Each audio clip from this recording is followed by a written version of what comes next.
I'm going to make him an offer he can't refuse. Frankly, my dear, I don't give a damn. He's looking at you, kid. All right, Mr. DeMille, I'm ready for my close-up. Oh, I've been thinking. Well, what do you want to do that for? Fasten your seatbelts. It's going to be a bumpy night. They call me Mr. Tibbs. Welcome to 99 Years, 100 Films, the podcast where we look at every winner of the Best Picture Academy Award in release order and see why the film is so highly regarded. So we refers to myself, Blaine Dowler, and my co-host, Trey Hooks. How you doing, Trey? Good, Blaine. How are you today? Generally pretty good. So we're ready to discuss the 1977 release Annie Hall? Yep. All right. This is a movie that was released for film festivals on March 27th, 1977. The wide release was April 20th. It was written by Woody Allen and Marshall Brickman and was directed by Woody Allen.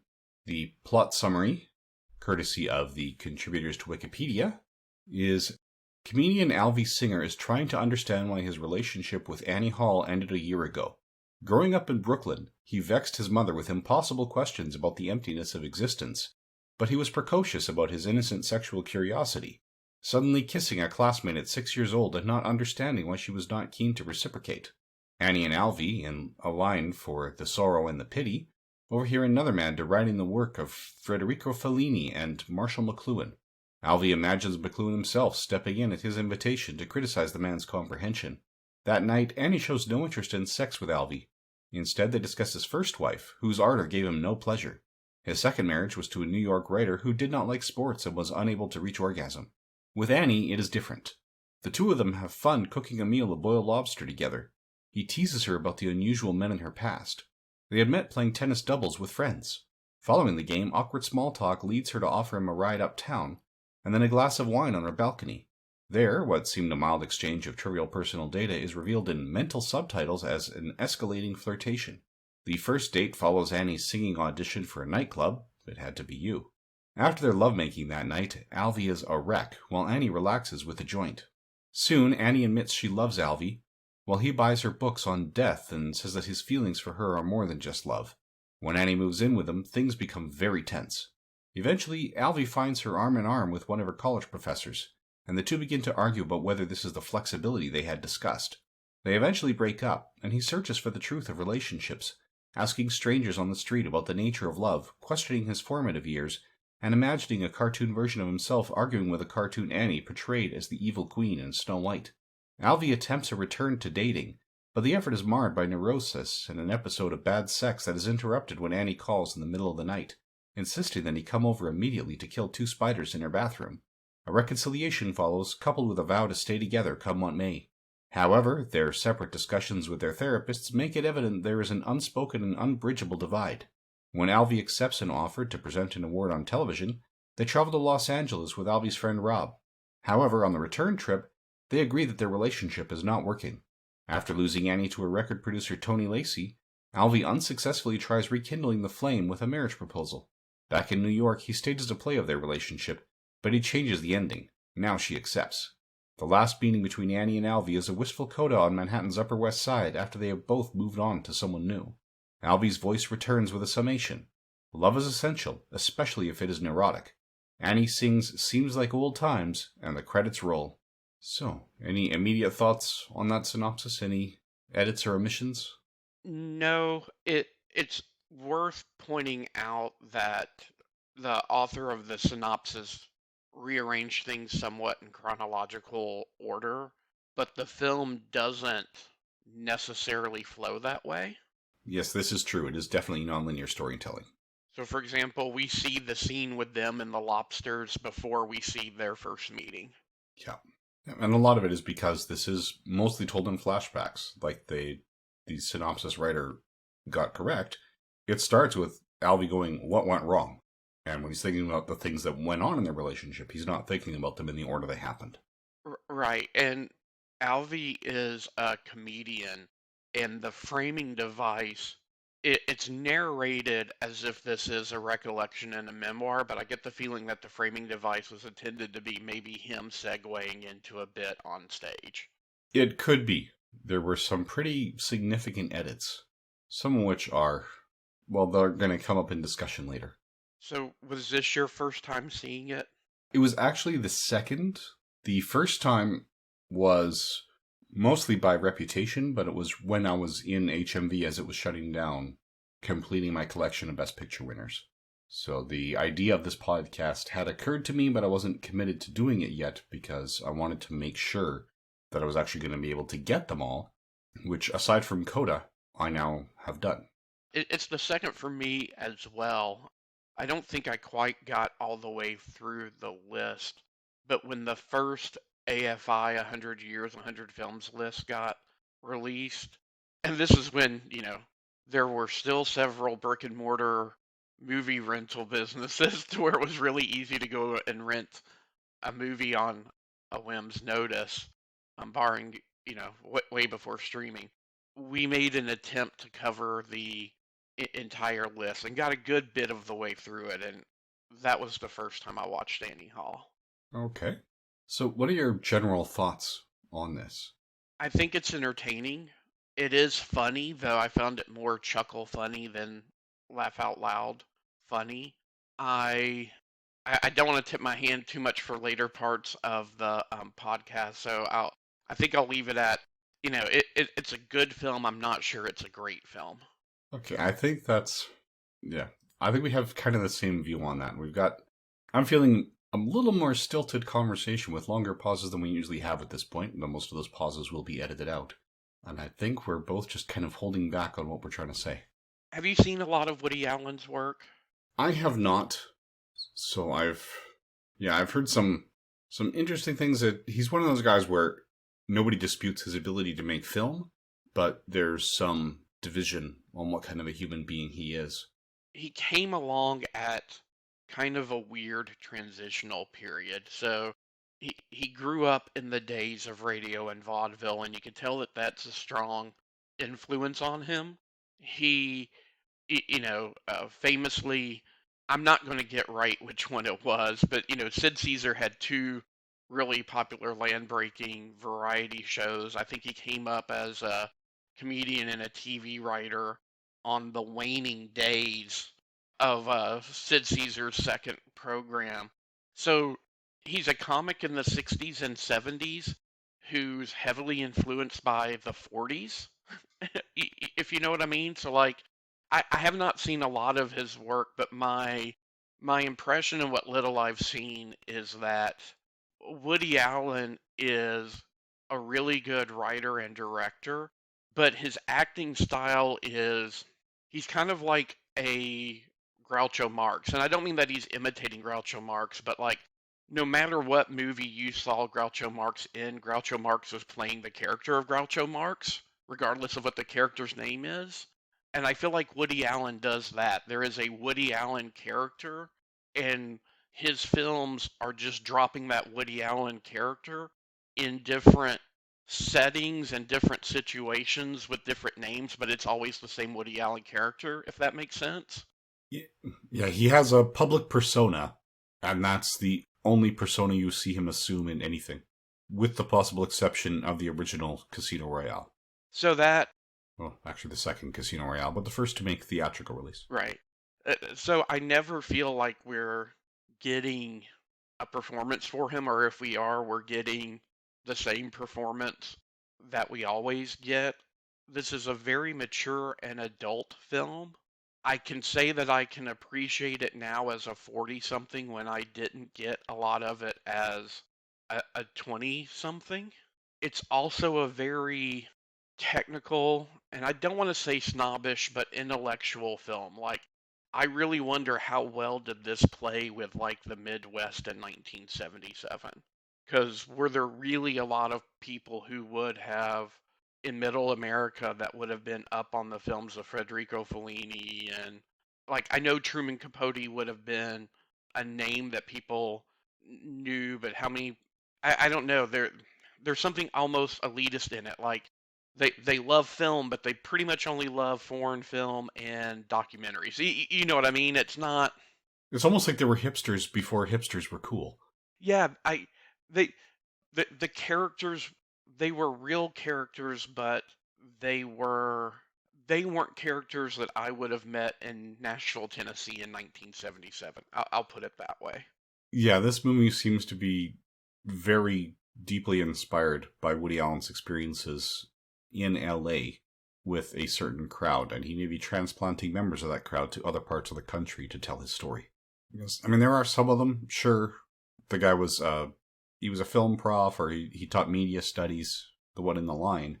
And I get that if you've got a 4-hour documentary on Nazis called The Sorrow and the Pity, well, yeah, you know what, you are going to attract that contingent in the local population, no matter how small the minority is. But would you have that many people in line for it? And I realize that this was a time before home video to where, things did get re-released in cinemas. But if you follow the timeline of the film, that documentary had to be in rotation and showing at art house theaters for years. Like, there would have to be the demand for it to keep coming back year over year. Yeah, it's a 1969 documentary that they can watch on a whim. So, granted, if he's talking about, why his relationship ended a year ago, if it comes out contemporary and based on the wardrobe, I would say, that framing device is meant to be contemporary. This means that even as recent as 1976, they could just go watch it whenever they felt like it. Or whenever he felt like it, more to the point. I feel like maybe it is all an act. I don't think like Rodney Dangerfield really didn't get respect from anybody, right? And I know this film's not autobiographical, and yet he obviously is bringing things from his real life into it, right? He was a comedian. He did grow up in Brooklyn. All of that is true. There seems to be a certain amount of self-loathing in the character. Like, he enjoys being miserable, and then he inflicts that miserableness on everyone else. Mm-hmm. He is a man stuck out of time a little bit. He wants to be an intellectual liberal, but like the drug scene's too much for him. The rock and roll scene's too much for him, etc. Yeah, and I think you nailed some of it there where you're saying that he's trying to bring people to his level. Because that, I think, is why this film, on a fundamental level, has not worked for me either time I've watched it. It's supposed to be a romantic comedy, and yes, I get that it's a satirical romantic comedy, but when I see these two together, I clearly see sacrifices Annie Hall is making for the benefit of the relationship. I don't see Alvy doing the same. Right? She is trying to adapt to him, but I don't see him making efforts to adapt to her. So I'm watching this going, this relationship is unhealthy. I don't want it to work out. So I'm satisfied by the ending because it doesn't work out. But it seems like it's mutual and the two of them don't fit. I'm going, he's not trying. But she is. Where's the acknowledgement of that? And he self-sabotages himself. Her trying to conform to what he wants is part of what drives them apart. Yeah, I mean, she repeatedly brings up the fact that he was pushing her for adult education courses and he's talking about how wonderful it is and what the benefits are. She fears that he just thinks she's too dumb. And his arguments, if they were the genuine article, he'd be signing up too. And he's not. Which is probably why he's not convincing her, but they don't actually say it. Because they're trying to not rock the boat. I mean, there are moments where you can see why they're happy for a time. Right? Especially when they first meet. That stuff. They've had good days together, but it's also clear this is not a long-term solution for either of them. So I find it hard to root for the relationship when that should be the core of the film. And is it fair to say that Annie Hall is probably... Manic's maybe not the right word, but she's kind of one of the proto-manic pixie girls in film. Yeah, she's one of the early ones. I think some of that is just she's an actual character. And that's one thing that Woody Allen and Marshall Brickman do deserve credit for in creating this film. Prior to this, so many of the female romantic leads were treated as a perfect trophy for the man to eventually obtain if he reaches certain goals. Whereas Annie is an interesting and flawed and fully developed human being who's in here. So they do have a fully realized woman in their script. I don't know how much of it was at the script level, and how much of that is what Diane Keaton brought with her performance, but it's there in the finished product, which was still, sadly, very rare 80 years after they started making movies. 77 years after they started putting narrative structure into the movies. So yeah, it took 5 years before people making movies said, hey, you know, these could be more than animated postcards. So shall we go through the rest of the cast? Yeah. So we've already mentioned that Woody Allen plays Alvy Singer, Diane Keaton is in the title role. We also have Tony Roberts as Rob, Carol Kane as Allison, Paul Simon as Tony Lacey, Shelley Duvall as Pam, Janet Margolin as Robin, and that pretty much wraps up the primary characters. Mm-hmm. But we have a number of people here who are just getting their careers started, including Christopher Walken, John Glover, and Jeff Goldblum. We've got cameos by Dick Cavett and the actual Marshall McLuhan. So when he imagines Marshall McLuhan showing up, they got the actual Marshall McLuhan to show up for when they were filming that scene. So this does have a very strong cast. It does. You know, I looked up Rob Stark, and they were and it was predominantly, you know, he's in most of Woody Allen's films. And that struck me as funny because growing up, Woody Allen was always too adult, so he's not someone that I would have, like, seen his films or most of his films as like a, you know, as a teen or anything. But I know who Tony Roberts is, but I don't know where I would have seen him based off of his filmography other than Woody Allen films, if that makes sense. So, and maybe he's done some voiceover and it's his voice that I'm remembering more than his face, because he's got a very distinctive voice. I can't say he was poorly cast. I felt like Paul Simon was the least of him. Paul Simon clearly seemed like someone who was attempting to act who was not an actor, right? He kind of came across as the most wooden. It was a hoot seeing John Glover. I was not expecting that. No. I also forgot to mention Mark Leonard, who at this point had already played Sarek on Star Trek. He's in here as a Navy officer. But yeah, John Glover, Jeff Goldblum, Christopher Walken, when they show up, it's holy cow. It's them. Mm-hmm. Truman Capote is in here as himself and as a Truman Capote lookalike. So he's got the right people working on it, that's for sure. We'll talk about that a little more later. Or maybe we should talk about it now. Well, I was going to say, I think ultimately, well, no, I'll hold off because it's probably more germane when we're talking about what got nominated and why. I'll hold off. Yeah, there is one thing that I want to establish before we get into the awards, which sounds like will not be far off in our conversation. The director's cut of this film that Woody Allen turned in was 2 hours and 20 minutes. The finished product was 93 minutes. And a lot of that editing did not go to the credited Ralph Rosenblum, but it was actually Wendy Green Brickmont who did that final edit. Who is that? She is listed as an editor on this. She wasn't the main editor. On the credits, I saw edited by, and it was just Ralph Rosenblum. And yeah, when you dig into it, Wendy Brickmont is there too. She has gone on to edit a lot of others. So this is her first film editing credit, but she ended up doing a fixed job on Slumber Party Massacre, so she was uncredited in that, but went through and fixed that up. She did Plan of the Cave Bear, License to Drive, Kindergarten Cop, so she's done a lot of comedies after this. Mm-hmm. My Girl 1 and 2, Calendar Girl, Junior, Race the Sun, 6 Days, 7 Nights, Evolution, The Sweetest Thing, Mean Girls, Herbie Fully Loaded, My Super Ex-Girlfriend. She's been racking up the credits. The most recent credit was a 2022 release, and we're recording this in February 2023, so she is still active and working today. But I mention that because going from 2 hours and 20 minutes down to 93 is a pretty drastic change. The only other movie I'm aware of that lost that much of its runtime was Superman 4, and that's one of the two reasons that movie ended up being such a disaster. The other main reason is that they were promised a $55 million budget, and that's what they planned for, and a week before shooting started, they were told, sorry, we can only give you 17 because that's all we have. So they ended up having to switch their special effects companies. They had the people who were doing the original Superman effects lined up, but they couldn't afford them with the money that was left because they're already committed to locations, committed to cast who all understood the situation and took big pay cuts up front in exchange for some of the box office return, which sadly did not work out as well as they had hoped.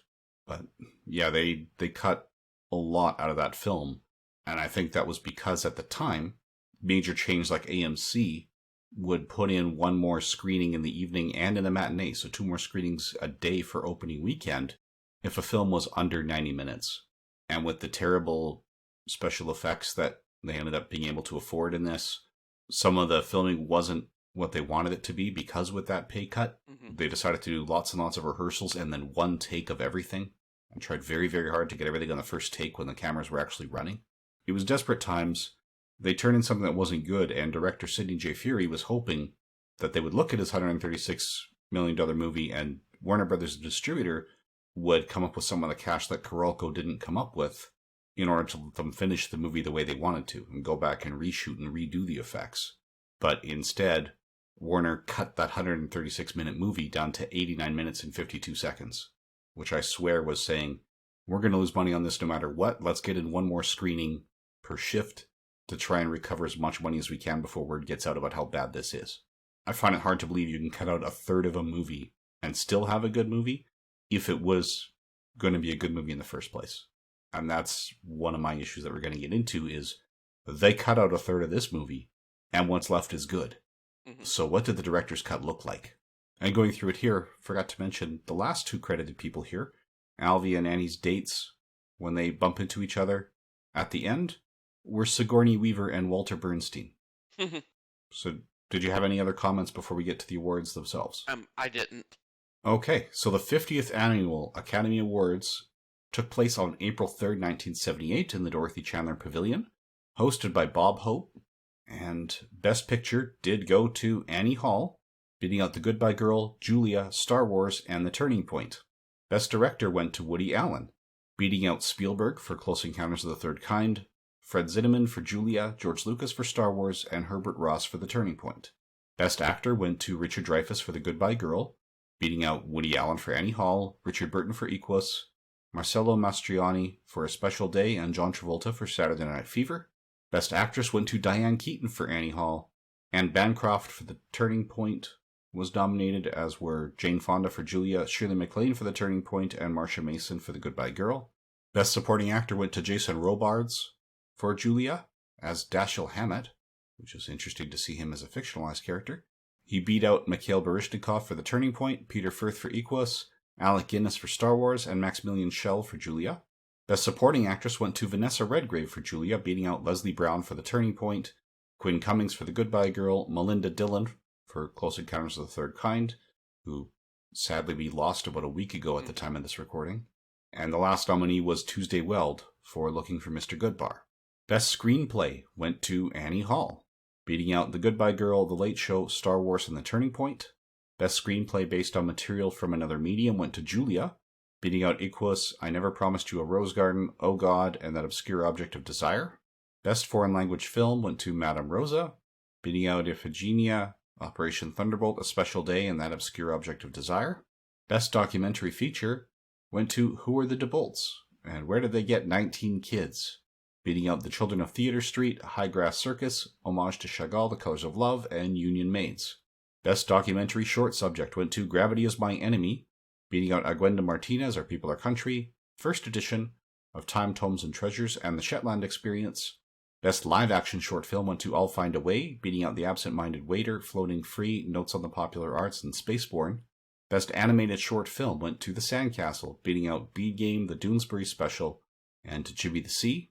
Best Original Score went to John Williams for Star Wars, beating out John Williams for Close Encounters of the Third Kind, Georges Delarue for Julia, Maurice Jarre for Muhammad Messenger of God, and Marvin Hamlish for The Spy Who Loved Me. Best Original Song Score and its adaptation or adaptation score went to A Little Night Music, beating out Pete's Dragon and The Slipper and the Rose, The Story of Cinderella. The Best Original Song went to the title track from You Light Up My Life, beating out Candle on the Water from Pete's Dragon, Nobody Does It Better from The Spy Who Loved Me, The Slipper and the Rose Waltz from The Slipper and the Rose, and Someone's Waiting for You from The Rescuers. Best Sound went to Star Wars, beating out Close Encounters of the Third Kind, The Deep, Sorcerer, and The Turning Point. Best Costume Design went to Star Wars, beating out Airport 77, where Edith Head was nominated, Julia, A Little Night Music, and The Other Side of Midnight. Best Art Direction went to Star Wars, beating out Airport 77, Close Encounters of the Third Kind, The Spy Who Loved Me, and The Turning Point. Best Cinematography went to Close Encounters of the Third Kind, beating out Islands in the Stream, Julia, Looking for Mr. Goodbar, and The Turning Point. Best Film Editing went to Star Wars, beating out Close Encounters of the Third Kind, Julia, Smokey and the Bandit, and The Turning Point. And Best Visual Effects, Star Wars beat out Close Encounters of the Third Kind. The Academy Honorary Awards went to Margaret Booth. The Jean Hersholt Humanitarian Award went to Charlton Heston.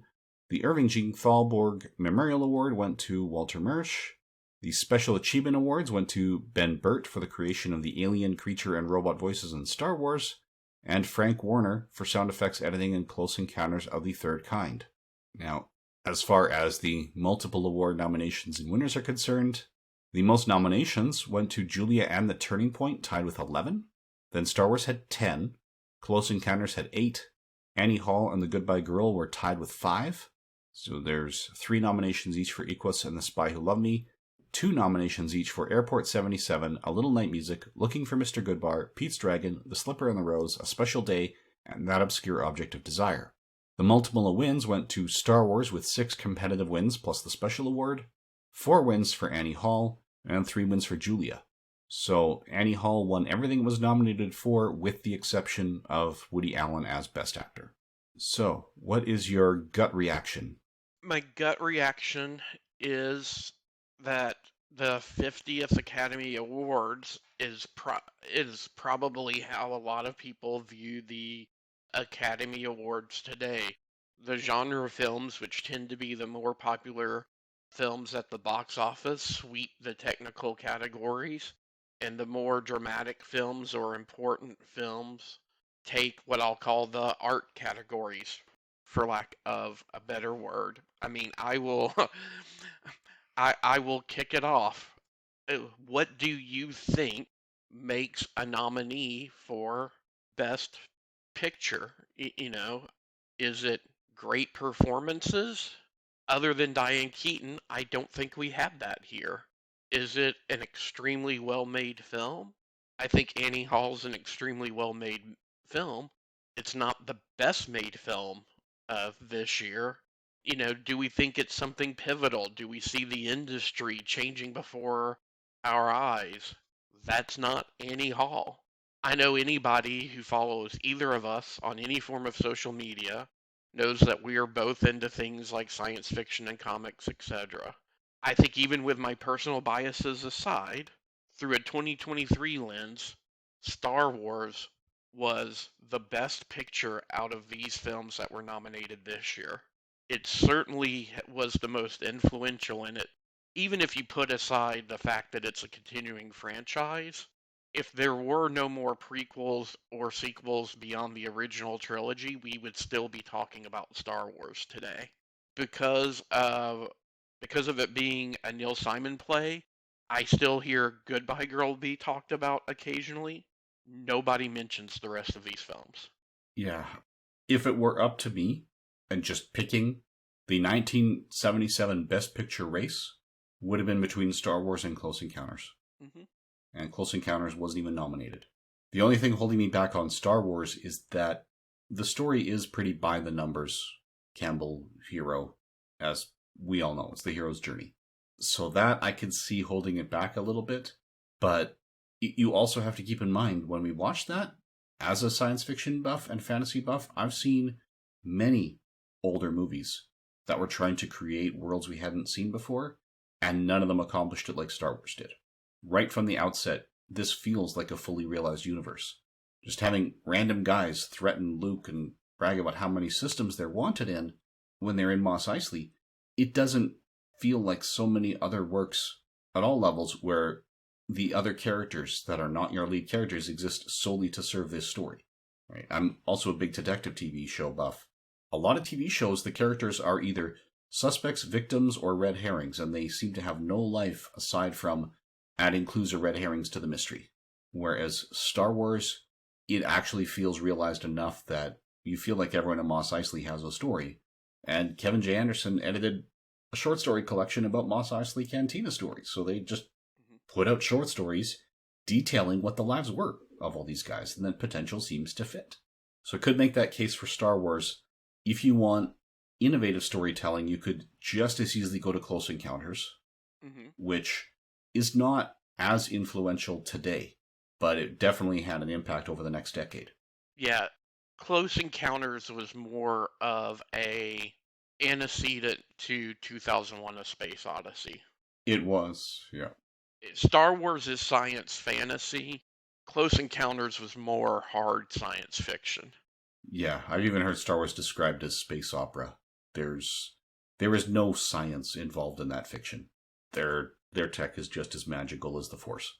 It's just, and I'm not trying to be down on Annie Hall. Like, this isn't going to be one to where I say don't go watch this movie. But, it's buoyed by one great performance. So, like, is Diane Keaton's acting in Annie Hall better than any of the acting in Star Wars? Yes. And that's where it stops. And I'm not trying to reduce her, I'm not trying to reduce her performance, but pound for pound, Mark Hamill, Harrison Ford, Alec Guinness, Carrie Fisher, they were equaling, if not surpassing, what Woody Allen and Tony Roberts were doing in the film. I really feel like Annie Hall had the leg up because it was so inside Hollywood is not the right phrase, but the characters in that movie were probably what a lot of the Academy voters were like, or what they wanted to think they were like. Does that make sense? Yeah, I think Annie Hall would have resonated with those in LA, which so deeply influenced the way it was created, far more than it would have resonated with the general population. And that's not to say it doesn't resonate. I enjoy it, not as much as I was hoping to. Right? This is probably not the last time I'm going to watch it. Right? It is an enjoyable film. But now knowing that Woody Allen was afraid this was going to end his career because his 2-hour and 20-minute cut was flipping back and forth between 3 couples. And Ralph Rosenblum, let me get his name right. Ralph Rosenblum also thought this was unrecoverable. And it was Wendy Green Brickmont who stepped up and said, this Annie Hall plot is the only one that's working, and cut the other 2 couples out. So they're going to follow Rob in one of his relationships, and I forget who the other one was. So she's the one that slashed it down, and I'm not even sure that first... I'm getting conflicting information on whether the first draft, it was even called Annie Hall, and whether that was the focus, or whether it was one of the other relationships. Although, cutting 45 minutes and these 93 are all about her, I can't imagine that it wasn't the focus. But knowing what we know about the film now, I'd say it deserved to win 2 awards. Diane Keaton is one. That one the Academy got right, as far as I can tell. I haven't seen the competition, so I haven't seen The Turning Point, Julia, or The Goodbye Girl. So it's possible that when I see those, I would say, oh no, she should have just had the nomination, not necessarily the win. But she did an Oscar-worthy performance in this film. And then I think Wendy Green Brickmont should have taken home the editing award, because she's the one that took a film that people thought was going to end careers and made it the film we have now. Yeah, I mean, I don't have any heartburn over it taking best screenplay. Though again, you wonder with these things, right? Was the screenplay that they do they actually publish out the screenplay to the Academy to read? So they do.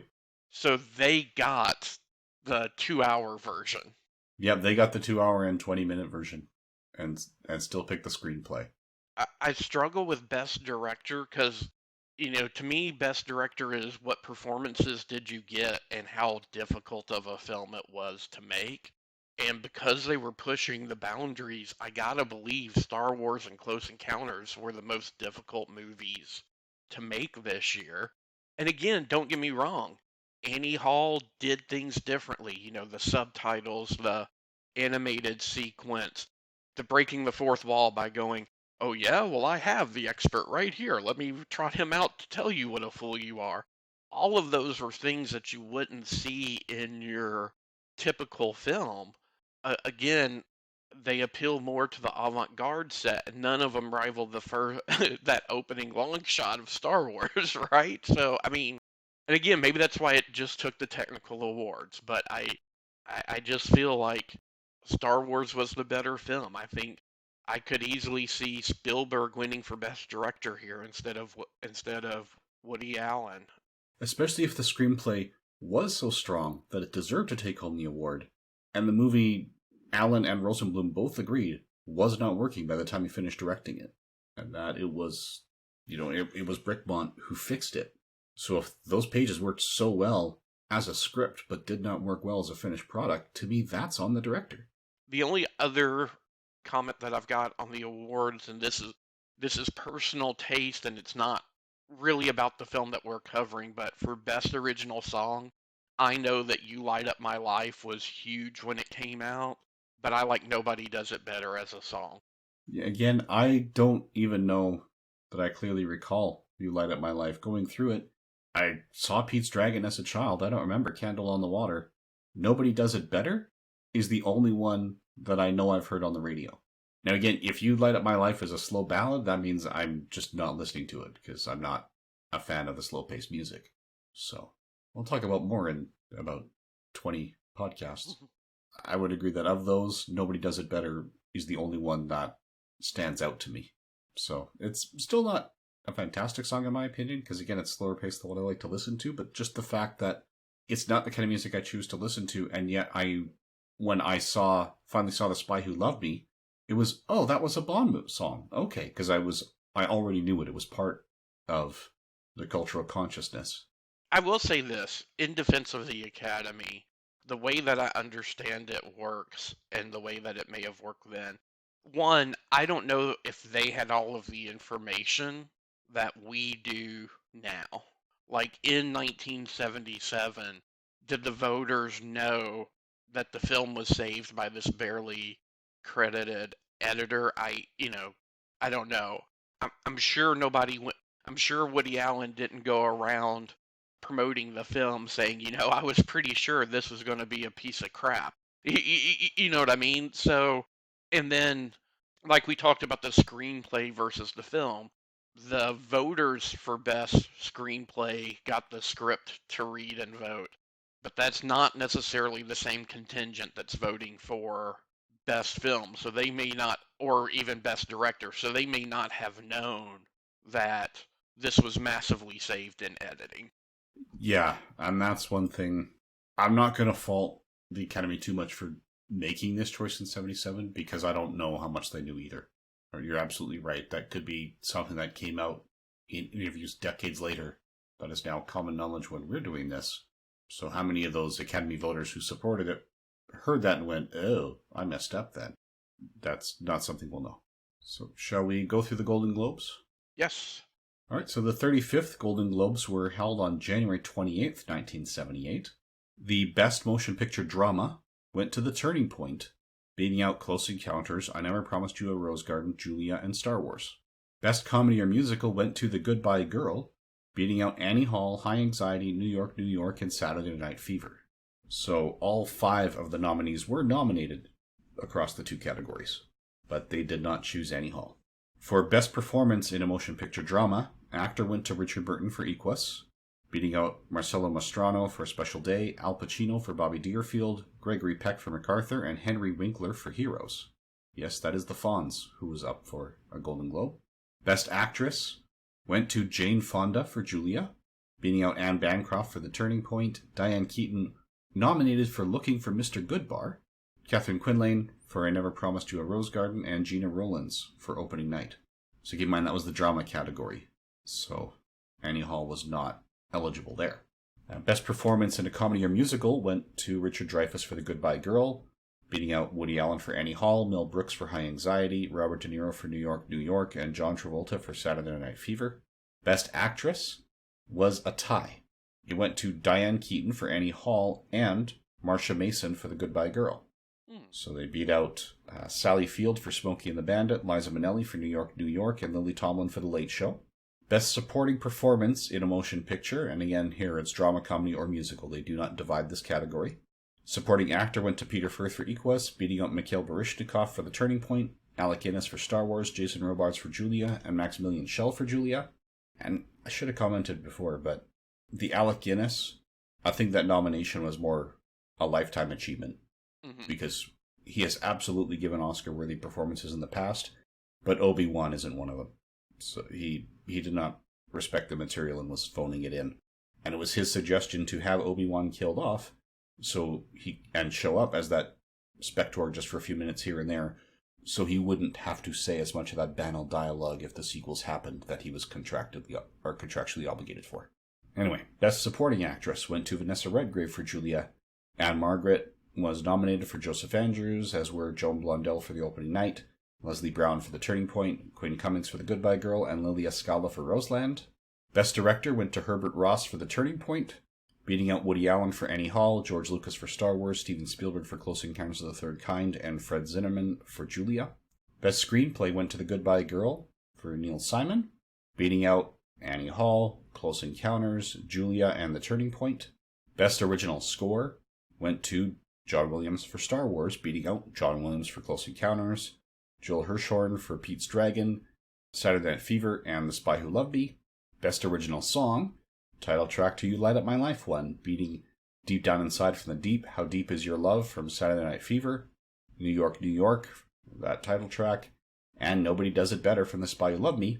Best Foreign Film, A Special Day, beat out Cria Cuervos, Madame Rosa, Pardon Mon Affaire, and That Obscure Object of Desire, which is interesting because of those, That Obscure Object of Desire is the one I still hear about and the one I watched in film studies, and yet it lost in both of the award shows. Going on to television, Best Drama went to Roots, beating out Charlie's Angels, Columbo, Family, Starsky and Hutch, and Upstairs Downstairs. This is one time I actually agree Columbo should have lost. Best Series Comedy or Musical went to All in the Family, beating out Barney Miller, Carol Burnett Show, Happy Days, and Laverne and Shirley. Best Television Film went to Raid on Teb, beating out Just a Little Inconvenience, Mary Jane Harper Cried Last Night, Mary White, and Something for Joey. Best Actor in a Drama went to Ed Asner for Lou Grant, beating out Robert Conrad for Baba Black Sheep, Peter Falk for Columbo, James Garner for The Rockford Files, and Telly Savalas for Kojak. That's a competitive category this year. Best Actress for Drama went to Leslie Ann Warren for 79 Park Avenue, beating out Angie Dickinson for Policewoman, Kate Jackson for Charlie's Angels, Leslie Uggams for Roots, and Lizzie Wagner for The Bionic Woman.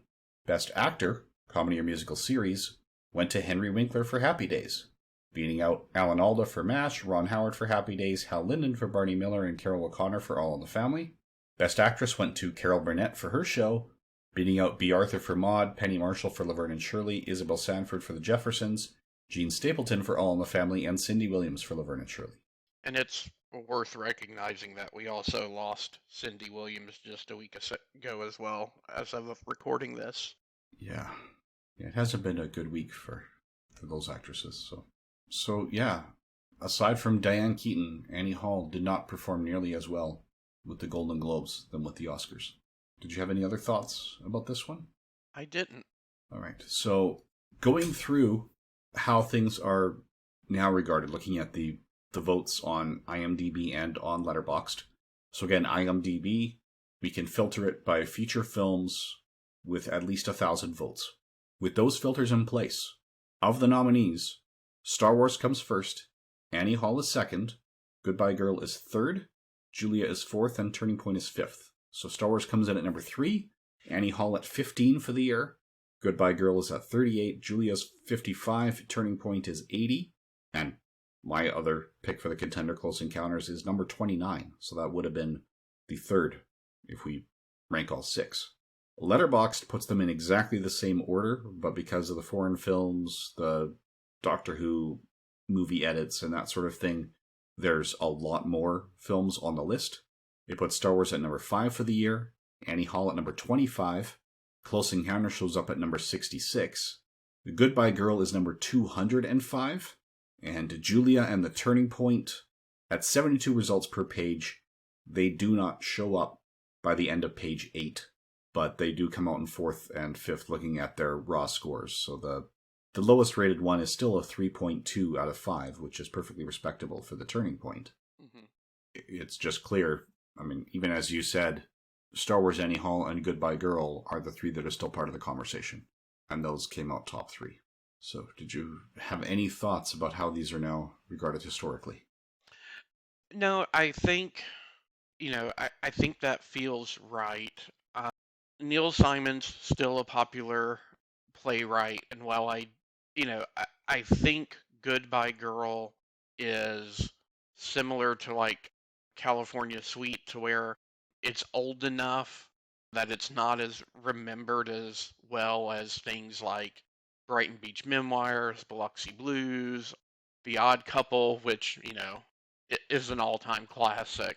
For everything that we said about Annie Hall being targeting the LA crowd of the late 70s, it's still, from what I gather, like I said, I'm saying this as someone who has not watched a lot of Woody Allen's body of work, but from what I gather, it's considered one of his most approachable films.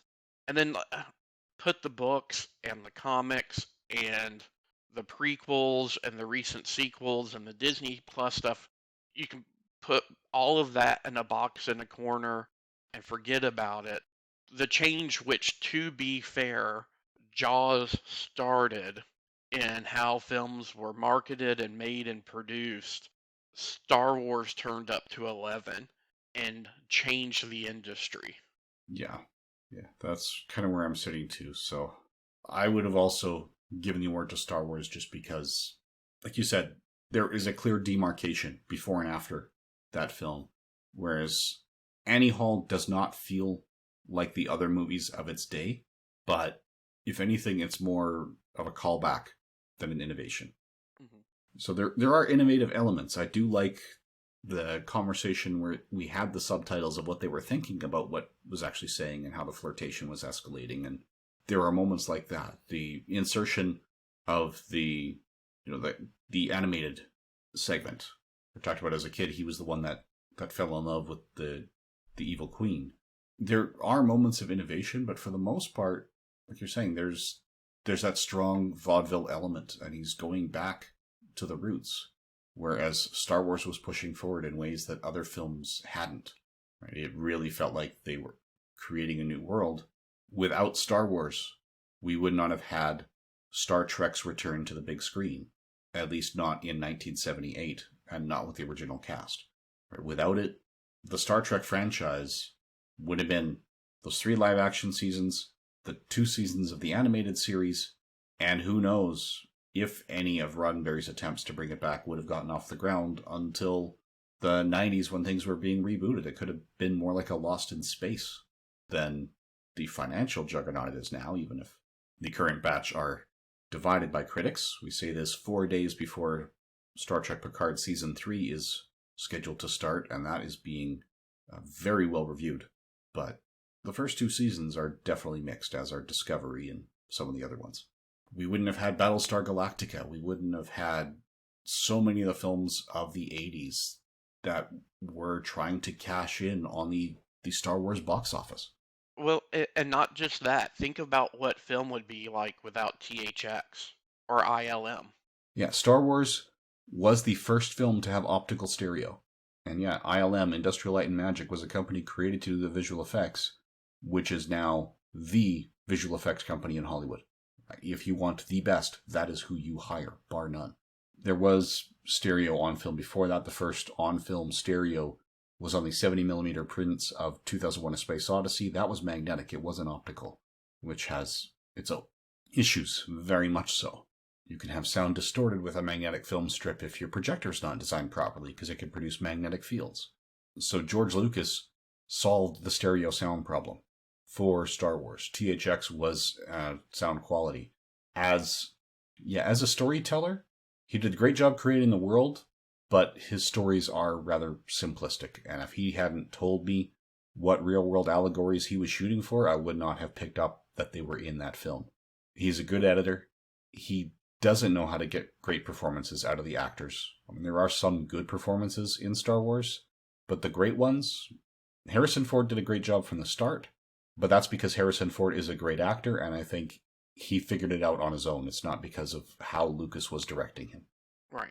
You know, I feel very sorry for Jake Lloyd, who became the front piece for the relaunch Star Wars, and he ended up retiring from acting because of all the negative feedback he got. But it's not his fault that he was so inexperienced. He had done better acting jobs before with directors who knew how to work with actors of any age, especially child actors who tend to need more guidance. George Lucas should not have been directing a child that age because he doesn't know how to get those performances out. I mean, I think Ewan McGregor and Natalie Portman have done some of their weakest work for Star Wars because George Lucas wasn't very demanding. And they are both very capable actors too. That's just what the franchise is like. So we cannot dispute the impact it's had. It's become a franchise like others hadn't.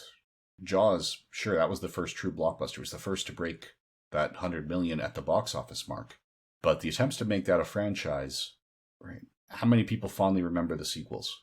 Whereas with Star Wars, the fans might be divided on which sequels are fondly remembered, but there are very few people who say only the 1977 film is good. I think most people these days, maybe not so much at the time because of the revelations, but in retrospect, I would say if you ask people what's the best Star Wars film, Empire Strikes Back is most likely to be at the top of that list.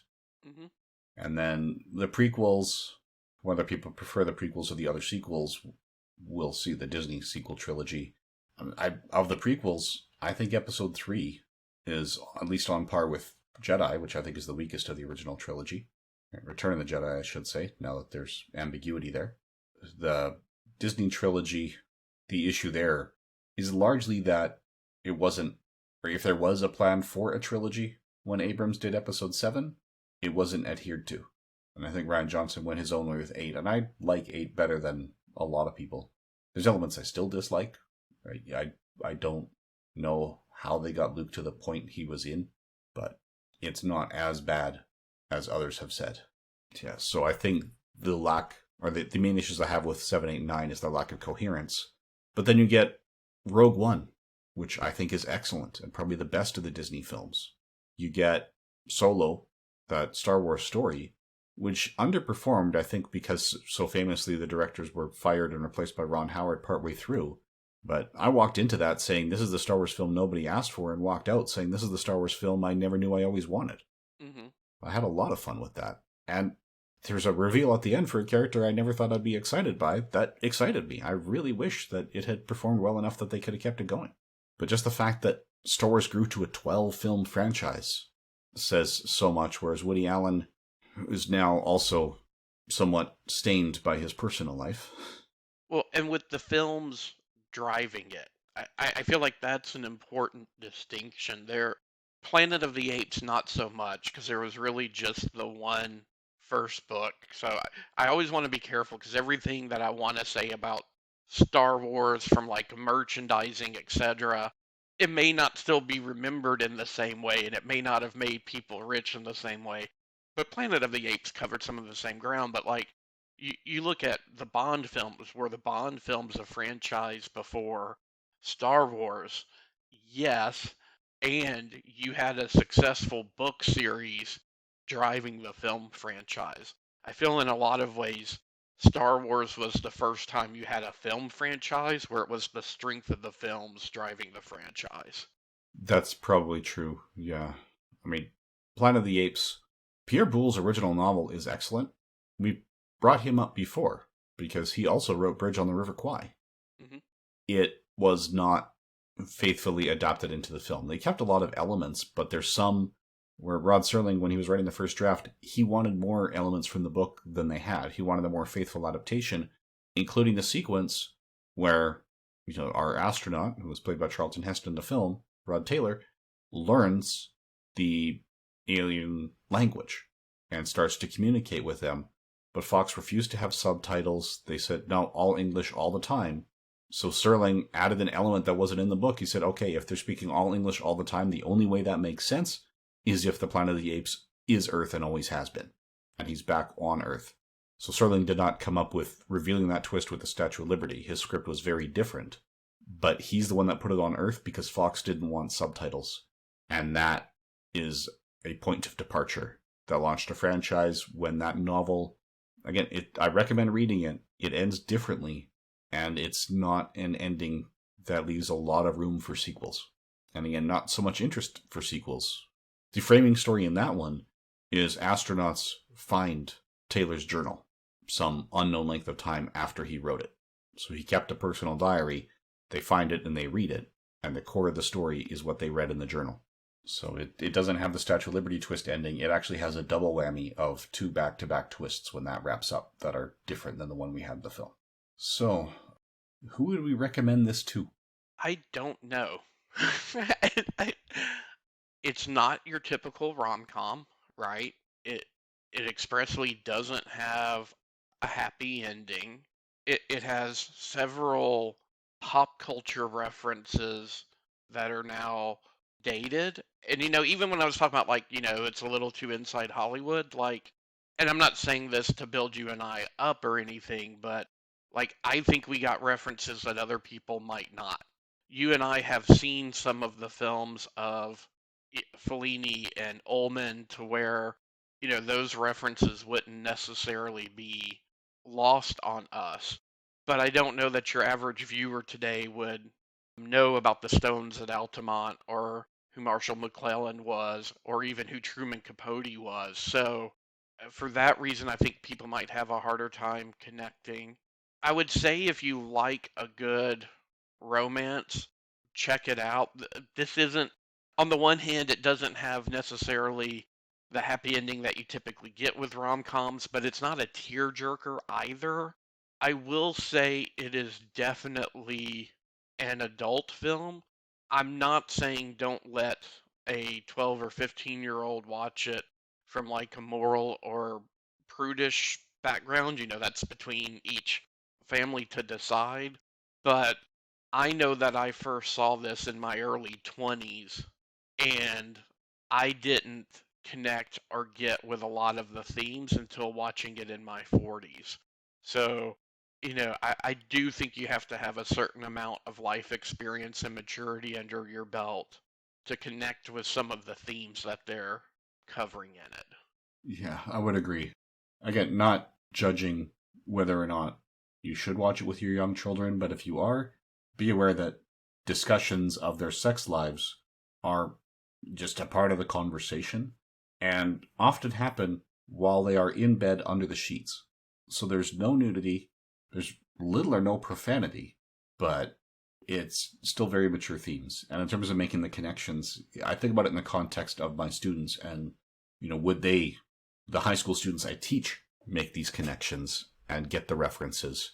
Whether or not they get the Marshall McLuhan reference might depend on the grade, because he's actually part of our local social studies curriculum.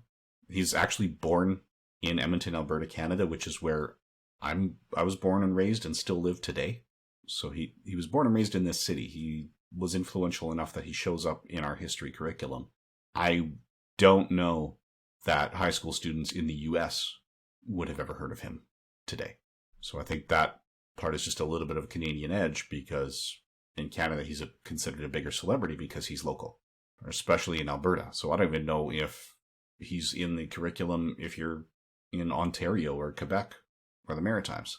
So that's the one reference that, I would be confident that they've got. That's it. So as far as the rest goes, I do think that, yes, this is, as you said, Woody Allen has that persona that he plays in everything. If you are a fan of Woody Allen and that persona, check it out. But in that case, you probably have already anyway. So I'm even hesitant to recommend it to the rom-com or the romantic film favorites, because it's not the happy ending that a lot of people who like romance films are going for. A lot of people like the romances because they want to see them live happily ever after, and that's not what this is. So if anything, you are tired of that genre trope, maybe then this is the rom-com to check out, because it doesn't fall into those tropes. Yeah, I think where there's a universality to this film is not many people marry and stay together with their first love, right? So where I think there's a universality is this is not about being miserable and alone in your future state. you could be in a relationship that you're, wonderfully happy with, but this is that looking back on, and I can't say that Annie was Alvy's first love, right? No.